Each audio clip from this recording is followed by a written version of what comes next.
Teka muna mga kapatid, magnilay muna tayo. Sa Ebanghelyo ngayon, sinabi ni Jesus na ang pagsunod sa Kanya ay nangangahulugang iwanan ang kaginhawahan, pagpapaliban at mga palusot.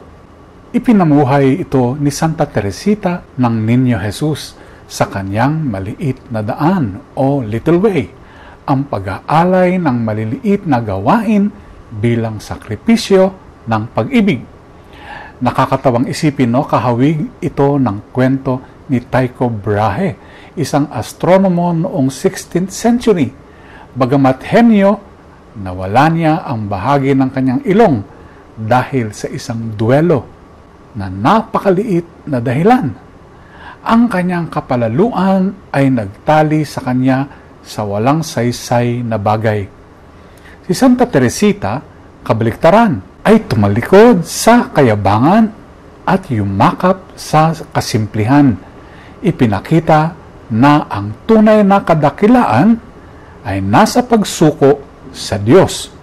Tulad ni Nehemias na nagtiwala sa pabor ng hari upang muling itayo ang Jerusalem, tayo rin ay dapat magtiwala sa kalooban ng Diyos.